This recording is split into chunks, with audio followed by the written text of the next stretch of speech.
On a volé le drapeau. Mon voisin, vous savez, son drapeau, on l'a volé. C'est pas le vent, il a dit. Il a pas pu s'envoler, non. On l'a dérobé, subtilisé. On l'a arraché à son support et maintenant, le cœur de mon voisin, le cœur de Jean-Paul, est déchiré. Tous les matins, il le sortait et le rentrait le soir.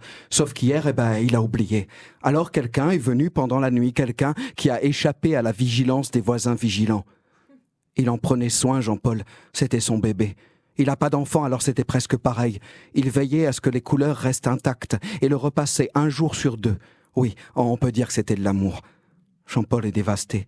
Je l'ai entendu pleurer et j'ai vu son visage défait. Il m'a dit « Vous vous rendez compte me faire ça à moi? Qu'est-ce que je vais devenir ?» Maintenant, il a peur, ne se sent plus en sécurité. Il m'a dit « Avant, c'était pas le paradis, mais au moins chez moi, j'avais l'impression d'être à l'abri. » Jean-Paul veut acheter des planches pour protéger ses fenêtres. Mais comment il va faire pour la lumière ? Il a répondu « C'est pas grave, je les enlèverai 1 heure ou 2 et puis je ferai de la luminothérapie. C'est comme ça qu'ils font en Scandinavie. » Mais là-bas, c'est parce qu'il n'y a pas assez de soleil, c'est pas de leur faute, je lui ai dit. Je comprends pas. C'est comme s'il avait perdu la tête et puis les pieds, et puis l'équilibre et puis tout. Il tient plus droit, mon voisin, et il penche, titube, claudique. C'est comme un fantôme, l'ombre de lui-même, depuis qu'on lui a volé sa France. Il y a quand même un voisin qui a vu quelque chose. C'était vers 4 heures du matin, un jeune à capuche qui aurait planté un coup de cutter dans le tissu et aurait embarqué le drapeau. Le voisin a dit que ça pouvait être qu'un maghrébin, parce qu'il y a qu'eux qui mettent une capuche quand il pleut pas. Mais Jean-Paul a rétorqué « les noirs aussi », et c'est pire parce que dans l'obscurité, on a l'impression qu'ils n'ont pas de figure. Et il a ajouté « quoi qu'il en soit, celui qui a fait ça, vraiment, il n'a pas de figure ». C'est vrai qu'il était joli son drapeau, et il en prenait soin. Moi, je comprenais pas trop, mais je respectais. Pour le rassurer, je lui ai dit que celui qui avait fait ça s'attaquait sûrement au symbole et qu'il ne devait pas le prendre pour lui. « C'est pareil !» il a crié. Jean-Paul est né à Marseille. Il a vu le changement. C'est pour ça qu'il est parti. Mais le changement, il est partout maintenant. Il a dit « avant c'était discret, maintenant ça prend même plus la peine de se cacher. » De toute façon, ils sont bons qu'à casser des voitures, il a fait. Je lui ai quand même fait remarquer que le carrossier de la place s'appelle Mimoun. Mais ça l'a pas convaincu. Il a maugré. Lui, c'est pas pareil. Je vois bien qu'il est malheureux depuis l'incident. C'est pas qu'il était joyeux, mais il avait de l'entrain. Je lui ai demandé pourquoi il achetait pas un nouveau drapeau. Pour qu'on me le vole à nouveau, il a fait.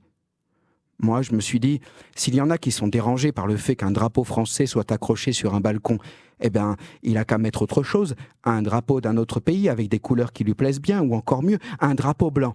Et comme ça, en plus, pas de risque que les couleurs soient altérées par la lumière du soleil.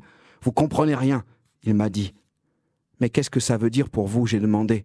Ça veut dire qu'ici, je suis chez moi. Ça veut dire que la France doit être aux Français et qu'il y en a marre de se faire voler. Il y en a marre de ces étrangers qui violent nos femmes. Il y en a marre de ne pas pouvoir se sentir en sécurité. Voilà ce que ça veut dire. Ça veut dire, vous, chez nous, on n'en veut pas.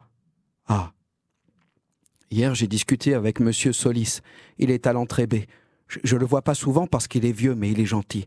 Il était au courant pour le drapeau, mais il n'est pas d'accord avec Jean-Paul. Il comprend pas pourquoi il est plein de hargne. Il dit qu'il a peur, que c'est la peur qui le ronge. Il dit que c'est pas fondé, il dit que c'est la télé. Il dit qu'il a le cœur fermé.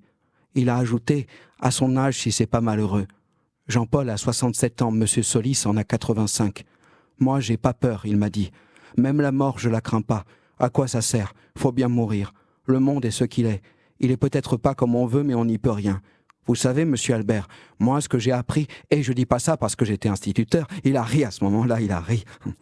Dans la vie, il faut apprendre à conjuguer, et surtout à laisser le passé où il se trouve, c'est-à-dire derrière soi. Le monde bouge, regardez les plaques tectoniques, et nous bouscule.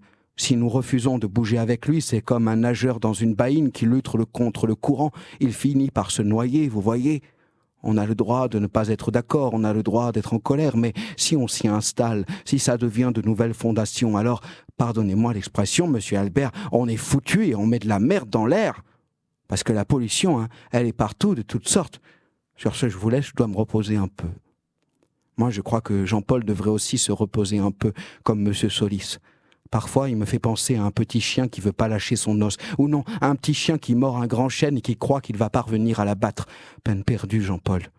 Ton cœur est lourd de peine, mais de la peine t'en avais avant, ça se voyait dans tes yeux de petit chien teigneux malheureux. Moi, ce qui me fait peur maintenant, c'est de t'imaginer regarder par la fenêtre tes planches de bois mort où perce à peine le soleil. dans la lumière crue de l'halogène. J'ai peur que tout à coup, tu te vois si nu, si nettement, si à vif, si terriblement seul, avec ta douleur qui te saute à la figure et ton amertume qui t'étouffe. Si une pâte de fruits suffisait pour te rendre la douceur, je t'en donnerais une, mais je crois que ça suffit pas. On dit « Aime-toi, le ciel t'aidera ». Je te souhaite cela, Jean-Paul, mais je sais que c'est difficile d'aimer des plaies qui ne sont sûrement pas refermées. Petit chien hargneux, malheureux blessé. On voit bien que l'amour t'a manqué et te manque encore. J'espère que tu pourras conjuguer au présent, un présent qui vit, un présent qui respire. Bon, voilà, je vous ai beaucoup parlé aujourd'hui et je vais vous laisser maintenant. Je me suis acheté un nouveau poster pour la chambre. Il faut que je l'installe, c'est des cascades. Comme il fait chaud, ça rafraîchit mes nuits. Ah, je suis content. Et ce soir, une petite glace à la vanille et un karaoké. J'ai trouvé un appareil spécial à flash et presse. C'est fou. Vous savez ce que vous voulez. J'ai attrapé un coup de soleil de Richard Cocciante, Manureva, le lundi au soleil, l'été indien. Bref, de quoi passer une bien bonne petite soirée. Allez, je vous embrasse. C'était Albert.